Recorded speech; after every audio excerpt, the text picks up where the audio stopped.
ਵਾਹਿਗੁਰੂ ਜੀ ਕਾ ਖਾਲਸਾ ਵਾਹਿਗੁਰੂ ਜੀ ਕੀ ਫਤਿਹ। ਤੁਹਾਡਾ ਆਪਣੇ YouTube ਚੈਨਲ ਕਥਾ ਗੁਰਬਾਣੀ ਵਿਚਾਰ ਵਿੱਚ ਸਵਾਗਤ ਹੈ। ਏਕ ਨਿਮਖ ਮਨ ਮਹਾ ਅਰਾਧਿਆ ਗਜਪਤ ਪਾਰ ਉਤਾਰੇ।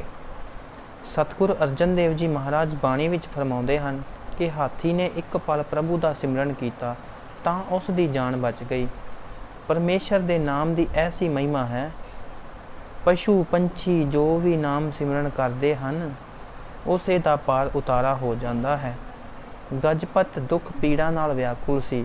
ਉਸ ਦੀਆਂ ਚੀਕਾਂ ਨੇ ਜਦੋਂ ਕੁਛ ਨਾ ਸਵਾਰਿਆ, ਉਸਨੇ ਭਗਤੀ ਕੀਤੀ ਤੇ ਪਰਮਾਤਮਾ ਵੱਲ ਧਿਆਨ ਕੀਤਾ। ਉਸ ਵੇਲੇ ਪਰਮਾਤਮਾ ਆਪਣੀ ਸ਼ਕਤੀ ਨਾਲ ਉਸ ਦੀ ਸਹਾਇਤਾ ਤੇ ਆ ਪੁੱਜੇ ਸਨ। ਉਸ ਹਾਥੀ ਨੇ ਤੇਂਦੂਏ ਨੂੰ ਫੜਿਆ ਹੋਇਆ ਸੀ ਤੇ ਪਾਣੀ ਵਿੱਚੋਂ ਬਾਹਰ ਨਹੀਂ ਸੀ ਆਉਣ ਦਿੰਦਾ। ਹੇ ਜਗਿਆਸੀ ਜਣੋ, ਇੱਕ ਮਨ ਹੋ ਕੇ ਕਥਾ ਨੂੰ ਸੁਣਿਓ। ਕਿਵੇਂ ਹਾਥੀ ਦੇ ਬੰਧਨ ਕੱਟੇ ਗਏ ਸਨ। ਇੱਕ ਕਥਾ ਦੇ ਅਨੁਸਾਰ ਹੋਤਾ ਤੇ ਬ੍ਰਹਮਾ ਦੋ ਭਰਾ ਹੋਏ ਸਨ। ਉਹ ਦੋਵੇਂ ਭਗਤੀ ਕਰਿਆ ਕਰਦੇ ਸਨ ਤੇ ਇਕੱਠੇ ਰਹਿੰਦੇ ਸਨ। ਇੱਕ ਦਿਨ ਦੋਵੇਂ ਸਲਾਹ ਕਰਕੇ ਇੱਕ ਰਾਜੇ ਕੋਲ ਦਸ਼ਨਾ ਲੈਣ ਗਏ। ਇਹ ਪਤਾ ਨਹੀਂ ਕਿਉਂ, ਕਿਸੇ ਕਾਰਨ ਕਰਕੇ ਜਾਂ ਸੁਭਾਵਕ ਹੀ ਹੋਤਾ ਨੂੰ ਦਸ਼ਨਾ ਬਾਹਲੀ ਮਿਲੀ ਤੇ ਬ੍ਰਹਮਾ ਨੂੰ ਘੱਟ ਮਿਲੀ ਸੀ। ਬ੍ਰਹਮਾ ਨੇ ਸੋਚਿਆ ਮੈਨੂੰ ਘੱਟ ਮਿਲੀ ਹੈ ਤੇ ਭਰਾ ਨੂੰ ਵੱਧ, ਇੱਕੋ ਜਿਹੀ ਕਰਨੀ ਚਾਹੀਦੀ ਹੈ।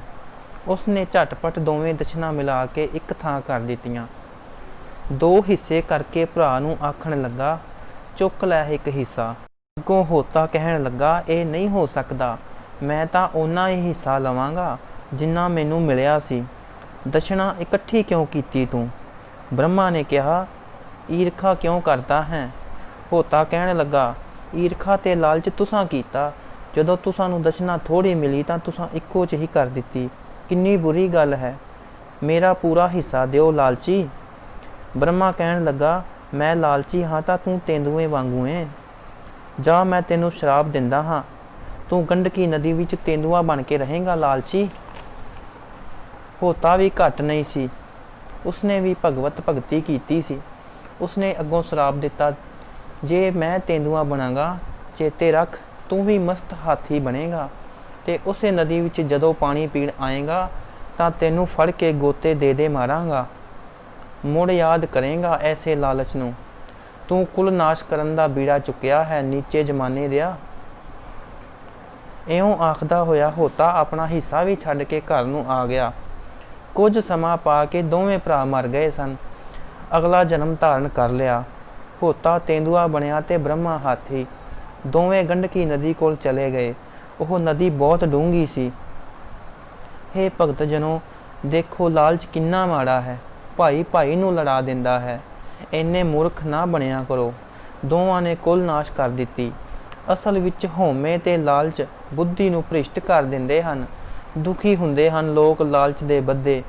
ਐਸੀ ਹੀ ਲਾਲਚ ਦੀ ਅਪਾਰ ਮਹਿਮਾ ਹੈ। ਲਾਲਚ ਕਦੀ ਨਹੀਂ ਕਰਨਾ ਚਾਹੀਦਾ। ਹਾਂ, ਬ੍ਰਹਮਾ ਹਾਥੀ ਬਣਿਆ, ਬੜਾ ਵੱਡਾ ਹਾਥੀ, ਤੇ ਉਹ ਸਮਝੋ ਹਾਥੀਆਂ ਦਾ ਸਰਦਾਰ ਸੀ। ਕੋਈ ਉਹ ਉਸ ਨਾਲ ਨਾ ਆਕੜਦਾ।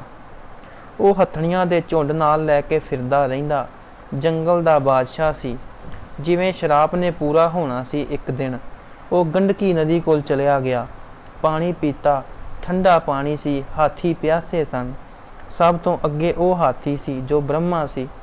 ਉਹ ਜਦੋਂ ਪਾਣੀ ਪੀਣ ਲਈ ਅੱਗੇ ਵਧਿਆ, ਅੱਗੇ ਉਸ ਦਾ ਭਰਾ ਤੇਂਦੂਆ ਸੀ।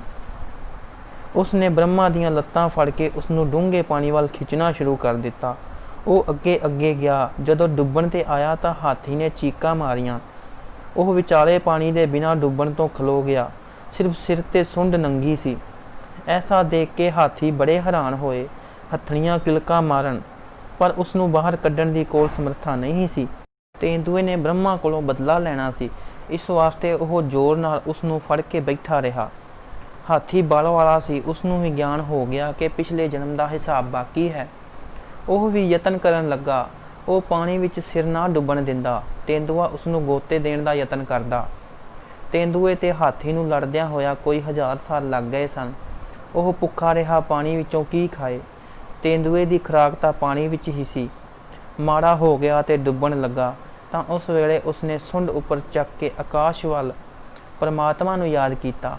ਉਸਨੇ ਵਾਸਤੇ ਪਾ ਕੇ ਇਹੋ ਪੁਕਾਰ ਕੀਤੀ, ਹੇ ਪ੍ਰਭੂ, ਅੱਗੇ ਹਾਥੀ ਜੂਣ ਪਿਆ, ਹੁਣ ਕਿਰਪਾ ਕਰੋ ਮੈਂ ਪਾਣੀ ਵਿੱਚ ਨਾ ਡੁੱਬਾਂ।